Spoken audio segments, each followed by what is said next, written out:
My people, the time for change is now. We will not be silenced. Our voices will be heard. Dear friends, you must have noticed that around the world, trains usually run on the ground, and in some advanced countries, you'll see them running on high bridges too. But in Burkina Faso, a project has emerged that has surprised everyone. Here, the train will neither run on the ground nor only on bridges. Instead, this train will float on water. Yes, a floating train, something that will leave the world amazed. This project has been launched by Ibrahim Traoré with one clear vision, that Africa will no longer depend on others' mercy, but will rise through its own resources and courage. But the question is it really possible to run a train on water? Can this dream turn into reality, or will it remain just a slogan? And if it succeeds, how will it change the world's view of Africa? That's exactly what we're going to tell you in this video. Friends, in Burkina Faso, the old train coaches had become too worn out to be used anymore, so they decided to repair and redesign them completely. These old coaches are being mounted on boats, strong vessels below, and train compartments above. This scene has left the world in pure shock. The first step in this project was to bring together a special team of engineers, mechanical, marine, and electrical experts, along with designers and local craftsmen. For weeks, this team sat together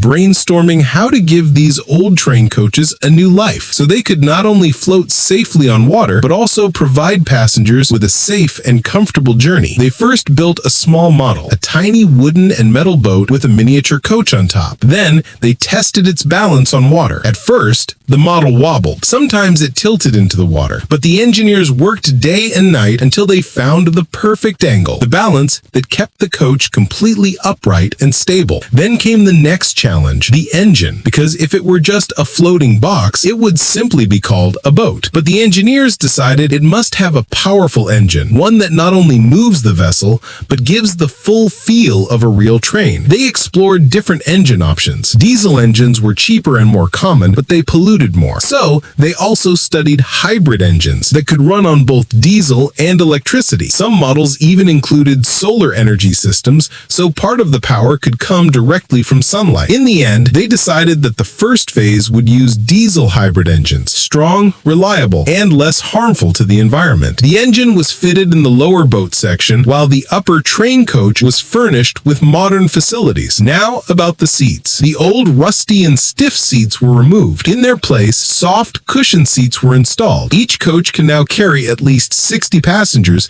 and larger ones can carry over 100. Adequate space was kept between seats so travelers could sit comfortably. Some compartments were turned into VIP coaches with air conditioning, better lighting, and extra comfort. For lighting, LED systems were used. Solar panels were installed on the roof to power lights and fans continuously. Under the safety system, each coach has alarms, life jackets, emergency exits, and first aid kits for quick help in case of accidents. A small play area was added for children, so families could travel comfortably. Of course, all this wasn't easy.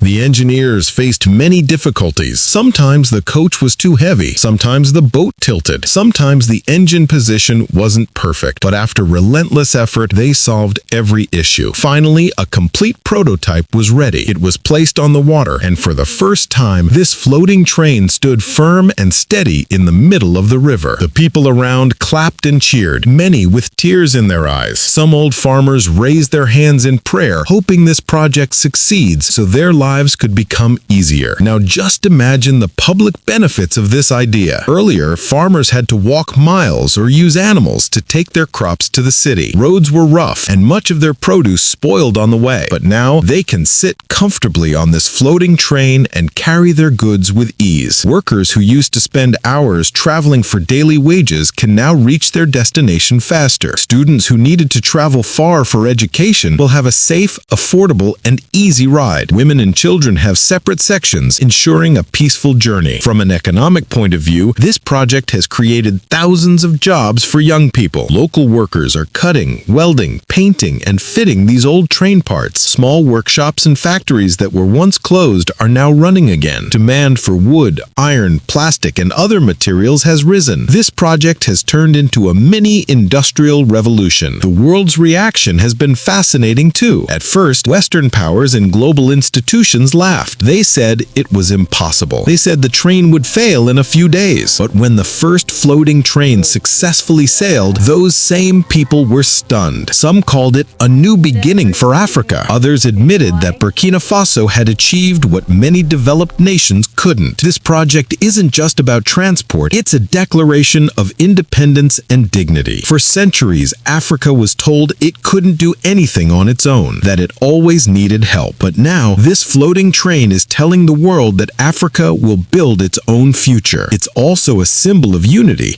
because in the coming years, this train won't just connect towns within Burkina Faso, but also neighboring countries, crossing rivers and lakes to connect a new, united Africa. An Africa free of borders, self-reliant in resources, and independent in its decisions. Friends, along with this, another project in Burkina Faso is turning old train coaches into markets and community centers. Those same coaches that once ran on tracks will now stand in towns and villages serving people's daily needs. Engineers have cleaned and redesigned them to include stalls for vendors, vegetable sellers, tailors, cobblers, and small shopkeepers. Each coach will have mini stalls and shelves for displaying goods. Some will have refrigerated sections for meat, milk, and fruit. Solar panels on the roof will power lights and fans. So, as you can see, Burkina Faso is giving new life to old useless train coaches. Sometimes they become floating trains, sometimes schools or hospitals, and sometimes local markets. This isn't just a project, it's a mindset that with determination and hard work, even waste can be turned into treasure. Now, the question is for you. Do you think this model can be adopted by other developing nations too? Tell us your thoughts in the comments. If you like the video, like and share it so this message reaches more people. And to discover more amazing stories like this one, subscribe to our channel.